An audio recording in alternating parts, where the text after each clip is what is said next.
the first time it hit me that Christmas could feel less like a hug and more like a courtroom. I was sitting at my parents' heavy oak dining room table in Bloomfield Hills, Michigan. My linen napkin was folded with surgical precision on my lap, my spine stiff, and my hands were tucked deep under the mahogany edge so no one could see them shaking.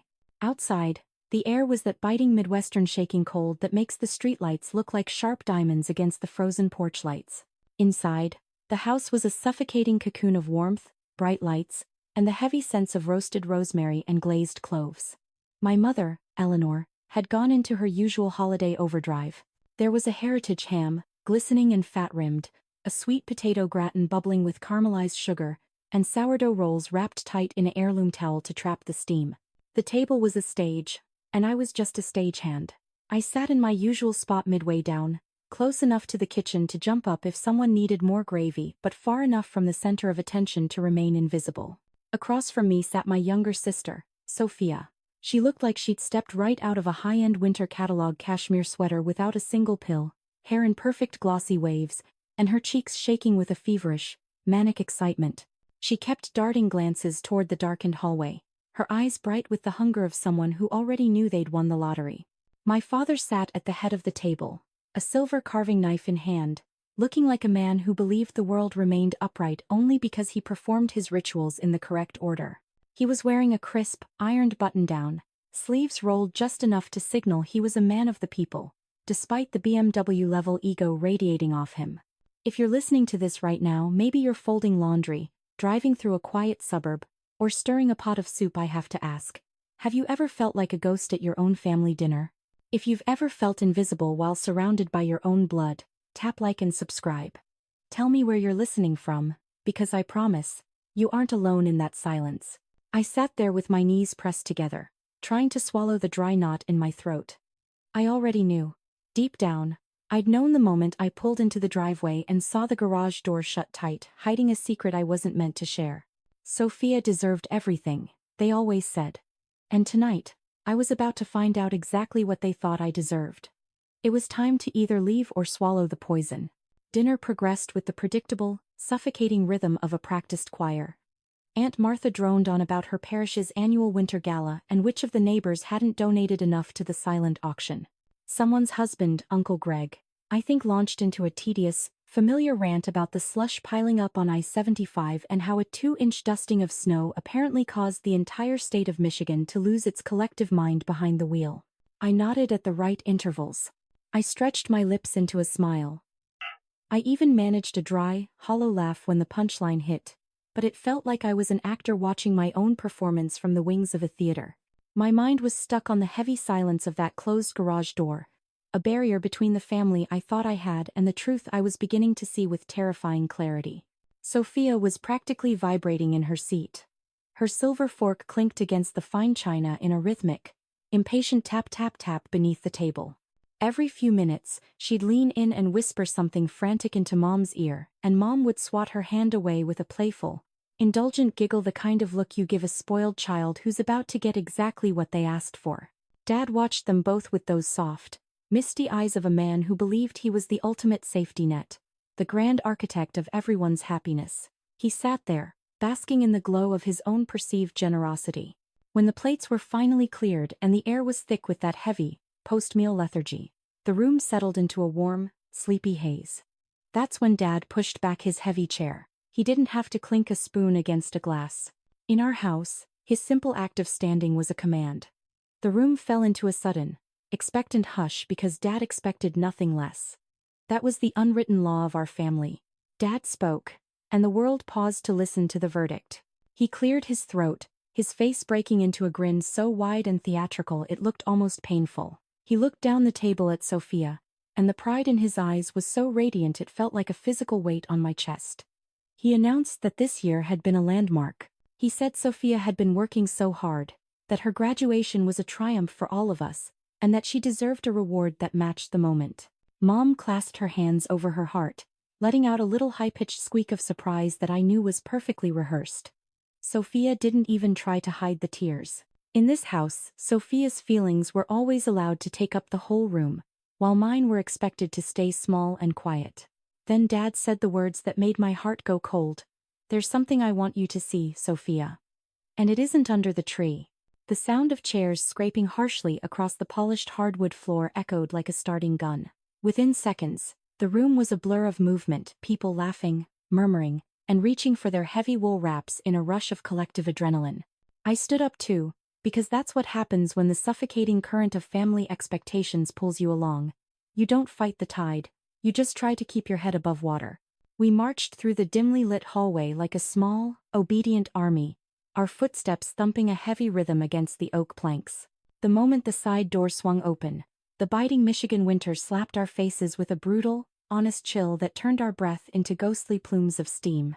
The garage didn't smell like a garage. It smelled of expensive leather, fresh industrial wax, and that intoxicatingly sweet, chemical scent of something brand new, an object of power that belonged to a world I was only allowed to observe from the shadows. Arthur flicked the overhead fluorescent lights, and for one heartbeat, the world went completely still, as if the house itself was holding its breath to see if the truth of his favoritism was finally going to be put on display.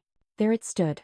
A Mercedes-Benz GLE, 2026 model, painted a white so glossy it looked like liquid porcelain under the shop lights. It reflected the glare in 1,000 tiny, shimmering stars.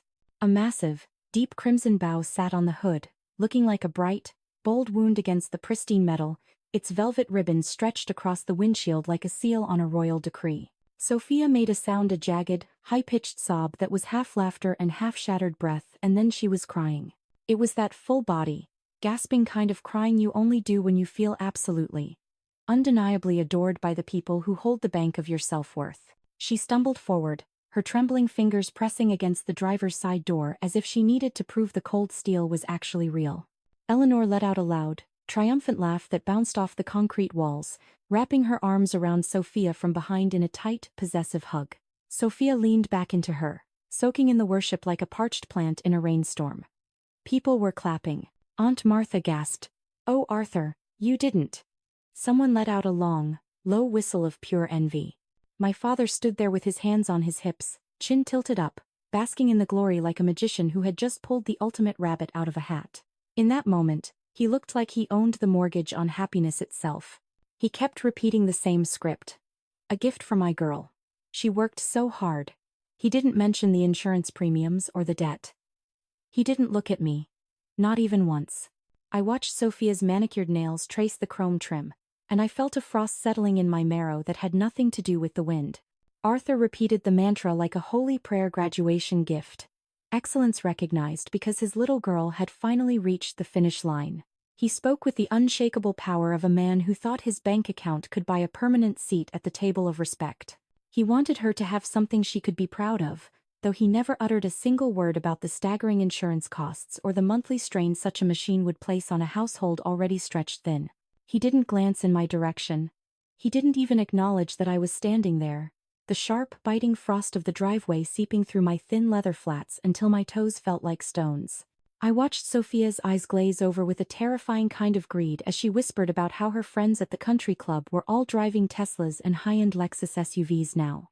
She'd been dreaming about this for years, she said, as if she had been rescued from some invisible tragedy by this gleaming white chariot. Arthur beamed, convinced he was the hero of her story. Eleanor kept dabbing her eyes with a lace handkerchief, laughing through her tears as if this moment was the absolute pinnacle of our family's integrity. But in the hollow of my chest, there was a different kind of truth forming. It wasn't a sudden explosion of fury. It was quieter, like the sound of a heavy iron door locking from the inside. We retreated back into the house, the warmth of the hallway feeling deceptive and artificial after the raw, biting honesty of the cold. The buzz of excitement followed us back inside like a swarm of bees as people settled back into their velvet-cushioned chairs. The fine porcelain clinked, fresh coffee was poured, and someone turned up the Christmas music, something soft and choral, full of high-pitched angels that were meant to make everything feel sacred and safe. Arthur told Sophia to sit. He said there was one more ritual for the evening. Eleanor tried to shepherd everyone toward the living room tree, but Arthur was firm. He insisted we finish our family business at the dining table first. In our house, the dining room wasn't just for eating. It was the courtroom where the final realization of your worth was always handed down. Sophia sat there, her body literally vibrating with the lingering adrenaline of the Mercedes. Aunt Martha patted her hand and whispered that it was about time she was properly taken care of. Arthur nodded, his jaw set in a line of smug, unwavering satisfaction. Then, with a flourish that made the bile rise in my throat, Eleanor reached under her chair and slid a tiny, crumpled gift bag across the dark wood toward me. It was light. Insultingly light. The paper was thin and crinkled, the kind of cheap, neon-colored tissue you buy at a generic drugstore when you've forgotten a birthday and only have 5 minutes to spare.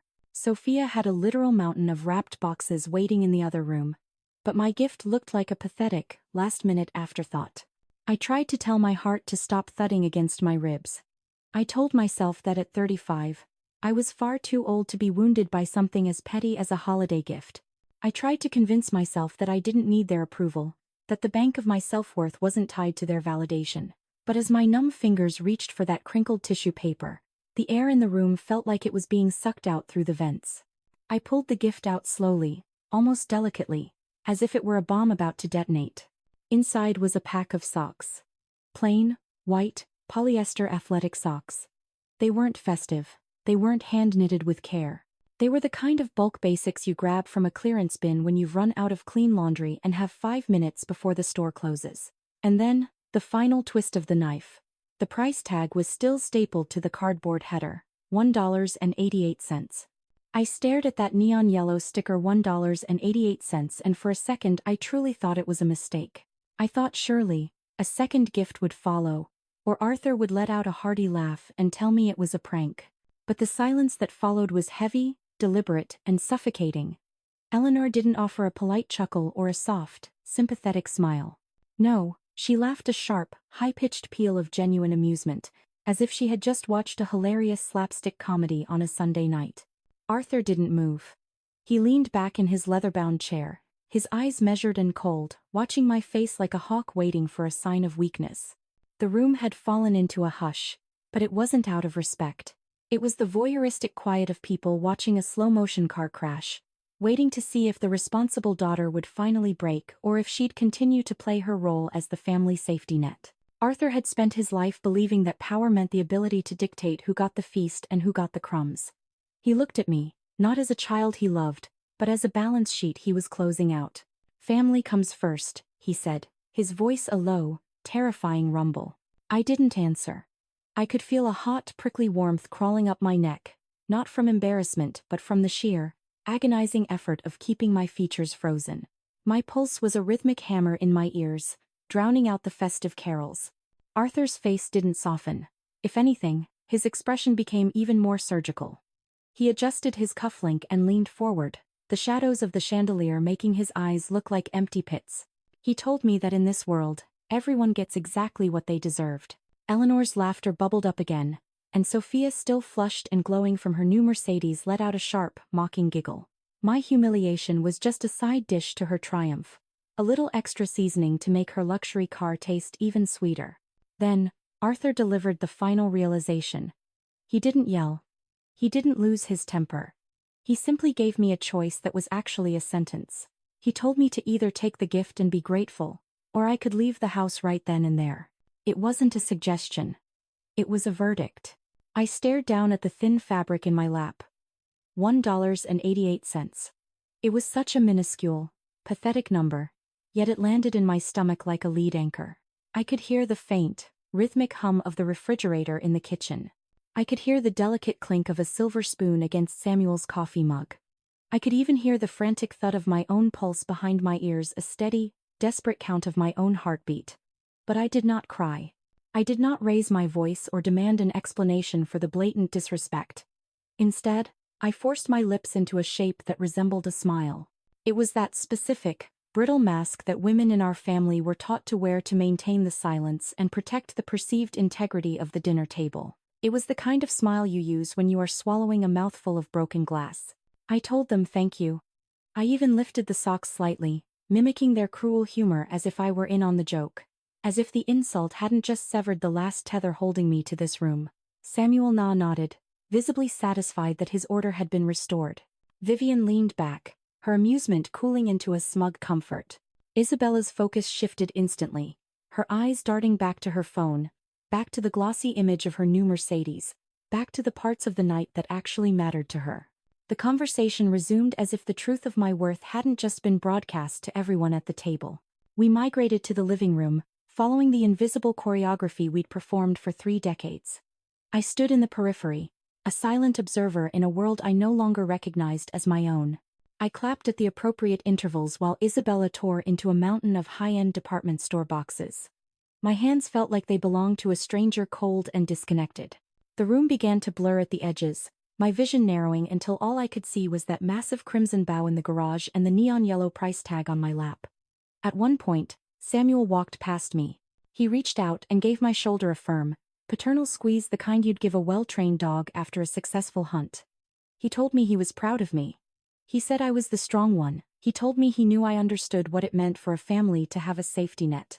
I just nodded. I knew if I opened my mouth, the sheer volume of my silence would shatter the windows. When the night finally began to dissolve into yawns and heavy coats, Vivian pulled me into a superficial hug. She told me to drive safely and that she loved me, the words slipping out of her mouth as hollow as discarded shells.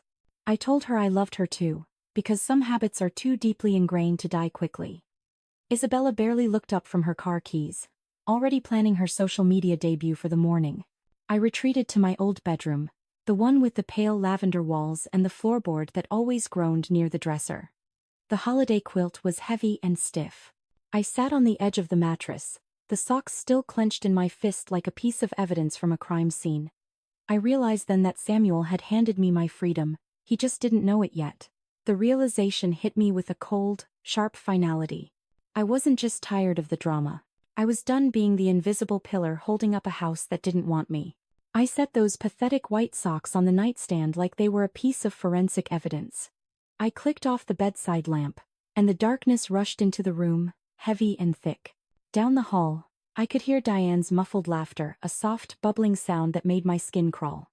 She was likely reliving the look on my face, enjoying the joke one last time before sleep. I lay there for an hour, staring at the textured ceiling, listening to the old house breathe. My mind was eerily still, like a lake before a deep freeze. I didn't feel the urge to cry or scream. I felt a cold, sharp realization that the person they expected me to be was already dead.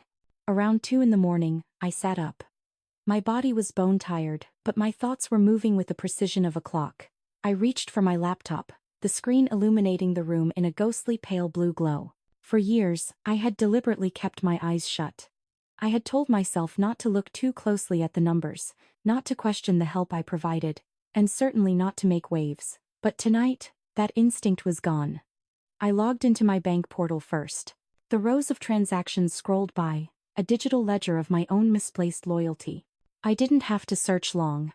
There it was, the mortgage payment. Scheduled. Automatic. Reliable. It wasn't Robert's name on that line. It was mine. I had stepped in 5 years ago during his rough patch and simply never stepped back. I clicked into the details, seeing the confirmation that thousands of dollars would process in just a few days without him ever having to lift a finger. Next, I opened the insurance portal. Both of my parents' vehicles, including the old truck Robert was so proud of, were bundled under my policy. My email. My credit card. My burden. I moved on to the utilities. Electric, gas, water, the very things that kept this house warm and bright while they laughed at me, were all on my auto-pay. All managed through passwords. Robert never bothered to memorize because he didn't have to. Finally, I looked at the escrow account. Property taxes, bundled neatly into a monthly withdrawal from my savings. I sat there in the silence, the soft whir of the laptop fan the only sound in the room, facing the absolute truth. Their entire life was an illusion of stability that I had funded. Robert stood in that garage tonight with his chest puffed out like a king, but he was a king ruling a kingdom built on my credit score. He had bought Mia that car as a graduation gift, not because he was successful, but because he was emotional and entitled. He assumed things would always be fine because I was the safety net that never broke. I hovered my cursor over the mortgage payment settings. I didn't feel a surge of guilt or a flicker of panic. I felt the weight of the world finally starting to lift. I clicked cancel automatic payment. Then I did the same for the insurance and every single one of the utilities. Each click felt like a surgical strike, a quiet reclaiming of my own power. I wasn't seeking revenge. I was simply allowing the consequences of their actions to finally reach their front door. The printer whirred to life, a sudden, aggressive mechanical growl that felt loud enough to wake the dead in the pre-dawn stillness of my parents' house. It spit out page after page, the paper warmed to the touch as it slid into the tray. Each sheet was a tangible piece of my new realization, a document of a truth I was finally willing to sign my name to. Cancelled. Effective immediately, those words looked different on paper than they did on a glowing laptop screen. On the screen, they were just data. On paper, they looked like a final verdict. I stacked the sheets with the same cold, surgical integrity I used when managing my firm's most complex legal accounts. This wasn't a tantrum. This was a closing audit of the family bank. I thought about Robert standing in that garage, basking in the applause for a gift he hadn't truly paid for. He thought he was the architect of this family's joy. But he was just a tenant in a life I had built for him. I clicked through the final portal, the escrow account for the property taxes, and felt the final thread of my misplaced loyalty snap. I wasn't just his daughter. I was the invisible safety net he had mistaken for the floor. I took a deep, steadying breath. Next was the insurance. I watched the confirmation appear for the cancellation of the auto and homeowners policies. Then the utilities. Electric, gas, water, each one a small act of reclamation. I wasn't seeking a flashy power move.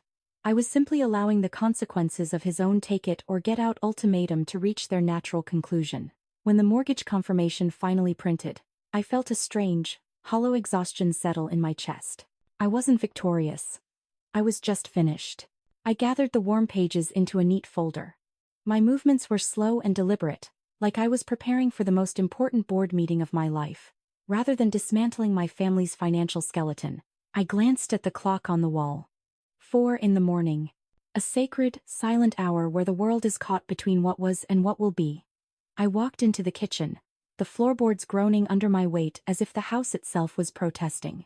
I set the folder right under the Christmas tree, nestled among Isabella's expensive wrapping paper and silk bows. It was the only gift I was leaving behind. I hesitated for a second, then took a small scrap of paper and wrote 2 sentences in my sharpest handwriting. Family comes first. Everyone gets exactly what they deserve. No long-winded explanations. No desperate apologies. I had spent a decade explaining myself to people who chose not to listen. Tonight, I was letting the silence do the heavy lifting. I took my house key and placed it on the mahogany table where Robert always dropped his. The cold metal clinked against the wood with a finality that made my throat tighten. I wasn't just leaving a house. I was leaving a role I was never meant to play. The digital clock on the bedside table flicked to 4 a.m. without a single chime or ceremony. In the heavy silence of the room, that quiet click sounded like a gavel hitting a bench. I stood up in the dark, my movements fluid and practiced, and reached for my suitcase. I had packed it hours ago, folding each garment with a level of care that felt almost ritualistic. I wasn't being sentimental. I just wanted to move through this house one last time without the jagged friction of chaos. When I pulled the zipper shut, the sound ripped through the stillness like a jagged breath. I froze, listening for a floorboard to groan or a door to swing open upstairs, but the house remained a mausoleum of secrets. I lifted the bag and felt that familiar, dull ache in my shoulder, a physical ghost of all the years I spent being the invisible safety net for people who never bothered to check if I was still holding on. Slowly, I opened my bedroom door and stepped into the hallway. The house looked different at 4 a.m. Stripped of the performance of a happy family and the noise of Arthur's ego, it was just cold walls and furniture holding decades of memories that suddenly felt as distant as a stranger's porch. I passed the gallery of framed photos on the wall. Graduations, summer vacations, the perfect Christmas from 3 years ago. I didn't reach out to touch the frames. I didn't even slow down. I just kept walking. The stairs creaked under my weight, each groan sounding like a protest from the house I had essentially bought and paid for. I paused halfway down, holding my breath, waiting for a light to flick on or Arthur to call my name with another demand. Nothing. The house stayed asleep, oblivious to the fact that its foundation was walking out the door. In the kitchen, the Christmas tree was still glowing in the corner, its lights blinking in a slow, hypnotic rhythm that felt mocking. Torn wrapping paper and empty boxes from Isabella's mountain of gifts lay scattered on the rug like the debris of a storm. I set my suitcase down and reached into my pocket. The house key felt like a lead weight. I placed it on the mahogany table right where Arthur always dropped his. But I didn't add my car keys to the pile. Those stayed with me. This wasn't a cry for help or a symbolic gesture. It was a final, practical realization of the truth. I knelt down and slid the folder containing the cancelled notices for the mortgage, the insurance, and the utilities under the tree. It was tucked between a silk bow and a box of expensive chocolates, the only gift they truly deserved to receive. I didn't wake Eleanor to say goodbye. I didn't knock on Isabella's door to explain. I didn't look back at Arthur's office, where he spent his nights pretending to be a man of power while I quietly managed the bank transfers that kept him afloat. I pulled on my coat, shouldered my bag, and stepped into the Michigan winter. The air hit my face like a slap of reality, sharp, clean, and terrifyingly honest. As I loaded my car and drove away, watching the house vanish in my rearview mirror, I expected a rush of guilt or a wave of grief. Instead, I felt a lightness so profound it made my chest ache. The consequences were finally where they belonged. For the first time in my life, the road ahead was empty, and the silence was beautiful. By the time I pulled into the gravel lot of my own apartment complex, the Michigan sky had bled from a bruised purple into a thin, skeletal winter gray. My fingers were stiff, locked onto the steering wheel like iron, and my eyes felt like they had been rubbed with sand, but sleep was a ghost that wouldn't visit me yet. I felt awake in a way that had nothing to do with coffee. It was the raw, electric buzz of a realization that for the first time in a decade I wasn't carrying anyone else's house on my back. I carried my suitcase up the 3 flights of stairs, the familiar, humble scent of my own hallway old wood and a neighbor's vanilla laundry detergent hitting me like a welcome home embrace. It was a modest building, nothing compared to the Bloomfield Hills mansion, but it was mine. Every square inch was paid for by my own sweat. Not a single cent owed to Arthur's ego. I set my bag down in the entryway and just stood there, letting the heavy silence wrap around me like a shield. No forced laughter. No clinking of heirloom china. No passive-aggressive comments disguised as holiday cheer. Just the soft, rhythmic click of the heater turning on.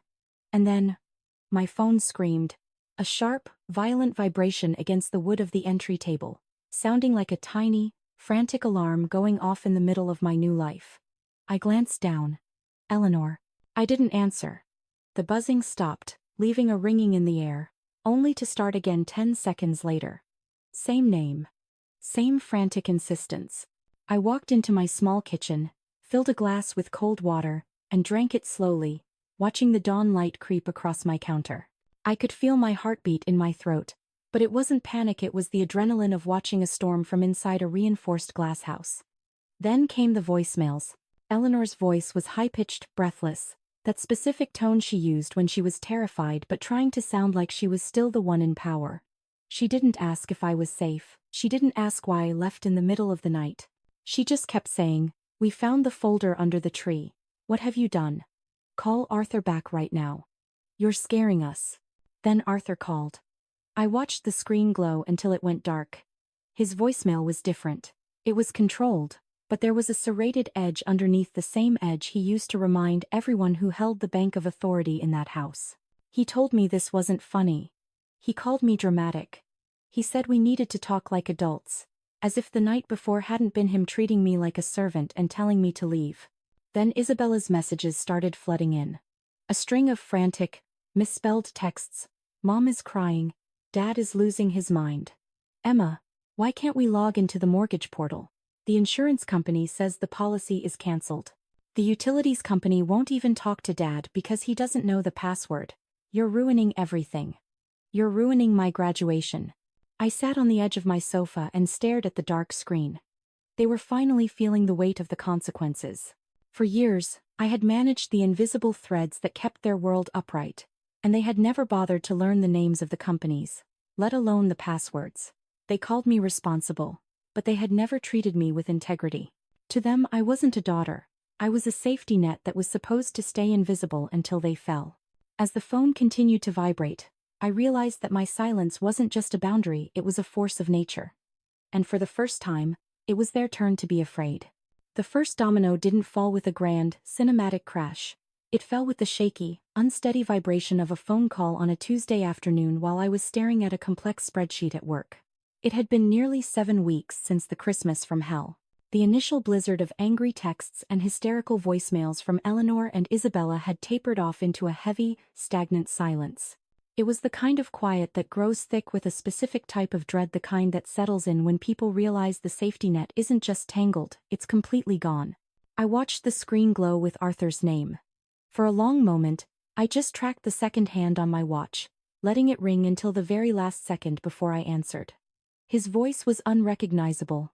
The booming, theatrical power he used to project at the head of the table had vanished, replaced by something brittle and thin. He didn't lead with an insult or a command. He said my name like it was a question, like he was testing the air to see if it was still poisonous.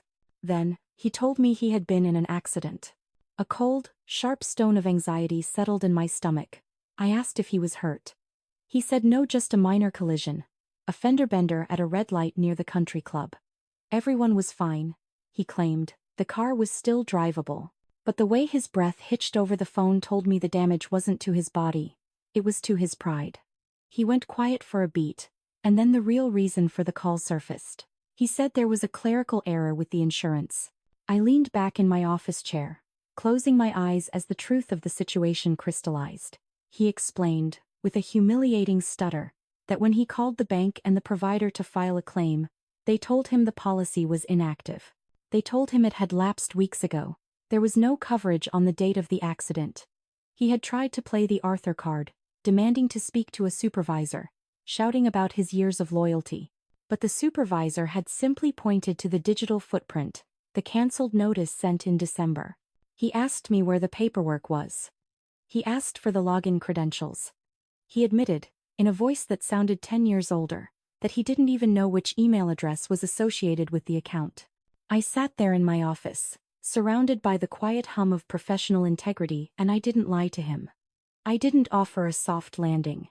I told him the truth in a voice as neutral as a weather report. I told him I had stopped paying. I told him the claim wouldn't be covered and that the repair costs, likely upwards of $6,500 for a luxury fender, would have to come out of his own pocket. There was a sharp, jagged intake of breath on the other end. Then, that familiar, entitled reflex kicked in. He asked me to fix it. He told me I had the money, that this wasn't the time to make a point, and that family should protect one another. I felt a strange, calm realization wash over me. I told him that this was exactly the time to make a point. I told him that my days of being the invisible foundation were over. Eleanor took the phone then, her voice a mess of tears and accusation, saying they were being forced to dip into the emergency savings money Arthur had bragged about for years as proof of his own success. I simply said, "Okay," and hung up. I realized then that nothing in that house had ever been fine. It had just been funded by me. 2 months of silence can change the temperature of a family in ways you don't realize until you're the one holding the thermometer. By late February, the phone calls from Bloomfield Hills weren't sharp with rage anymore. They were just heavy. They sounded like people who had been awake for too many nights staring at utility statements and bank notices they didn't have the codes to unlock. I stayed in my apartment, living my life like a woman who finally belonged to herself. Work, groceries, laundry, the kind of boring routine that feels like a luxury when you've spent a decade living in a permanent state of emergency for people who didn't respect you. Isabella had stayed uncharacteristically quiet during those weeks. That was the first red flag. Isabella loved the spotlight. She lived for the digital applause of her perfect life. But when the spotlight turns from golden to harsh, people like her vanish. Then, on a Tuesday afternoon, while I was standing in a checkout line at a local organic market with a basket of simple things, my phone shrieked. It was Isabella. I almost let it go to voicemail, my thumb hovering over the red icon. But something about the timing felt like a realization of a disaster already in progress. I answered. At first, all I heard was the roar of wind and the distant, rhythmic thrum of an idling engine. Then Isabella said my name, and she sounded small, squeezed by a reality she wasn't prepared for. She was on the side of the road near the Somerset Collection, the most expensive mall in the area. She said a police cruiser had lit up behind her. I asked if she was speeding. She whispered. No. She said the officer told her to cut the engine and stay inside the car. In the background, I heard a man's voice, cold and professional, asking for her registration and insurance card. Isabella's voice rose with that familiar, entitled edge, the one she used when she felt embarrassed. She told him the paperwork should be in the glove box. She said, "Arthur handles all of that." My heart did a slow, heavy roll in my chest. She told me she could see people in the parking lot slowing down, watching her through their windshields like she was a piece of midday entertainment. Then she said there was a tow truck, not a roadside assistance truck, but an official, heavy-duty flatbed. The man driving it was getting out with the practiced robotic movements of someone who had performed this execution 1,000 times before.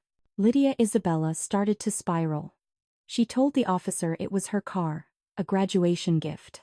She showed him her license. She begged him to make the tow driver stop, but the officer just looked at his handheld device, his face a mask of indifference, and told her the words that finally broke the illusion. "Ma'am, this vehicle is being flagged for a repossession." The grocery store around me kept moving. A cashier scanned a carton of milk. Someone laughed in the floral aisle. The world didn't stop for Isabella's consequences. She started crying, that loud, ugly, jagged crying of a golden child who finally realized the safety net was gone. She said Arthur promised it was paid for. She said he told her not to worry about the bank or the payments. In the background, I heard the metal hooks of the winch clank against the undercarriage of that white Mercedes, a sharp, cold sound like a prison door slamming shut. The officer told her to remove her personal items. "This is your fault," she snapped at me through the tears, reverting to the old reflex of blaming the person who used to fix things. I didn't argue. I didn't remind her of the socks or the mortgage or the years I spent being invisible. I just listened to the sound of the winch whining as it dragged her $85,000 dream onto the back of a truck. The truth was finally out in the open, in full Michigan daylight. Her world was built on a foundation of my silence, and the moment I spoke, the cracks didn't just appear, the whole house fell down. The final conversation didn't happen over a holiday roast or under the glaring lights of a garage. It happened months later, on a Tuesday afternoon that felt entirely neutral, in a small, weathered diner halfway between my new life and the house in Bloomfield Hills. The air was thick with the scent of burnt coffee and maple syrup, a low hum of strangers' lives providing a protective layer of silence around our booth. Vivian was already there, her hands fluttering nervously over a paper menu she wasn't actually reading. When Samuel arrived, he moved with a heaviness I hadn't seen before.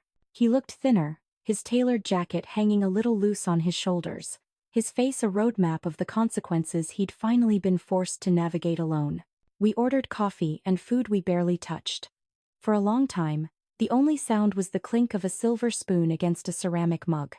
Finally, Samuel looked at his hands and admitted the truth. He told me he bought that Mercedes because he wanted to feel like the man he used to be, someone who could provide a dream without checking the bank balance.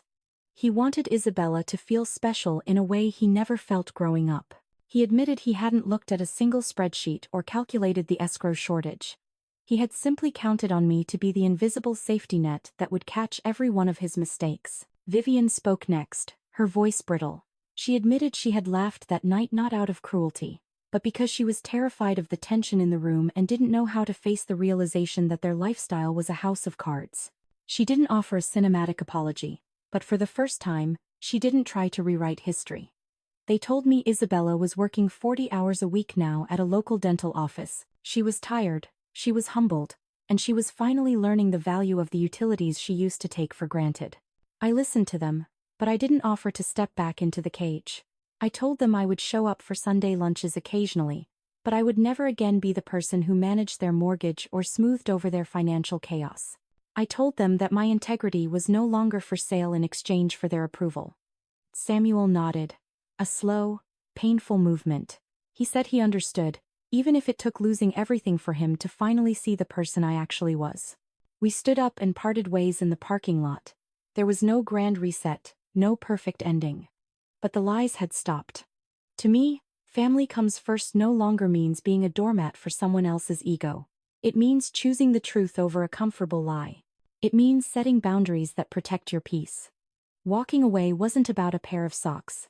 It was about refusing to fund my own disrespect. If you have ever felt like you were too much for a family that asked you for everything, remember this: your silence is your power, and your integrity is the only thing worth keeping.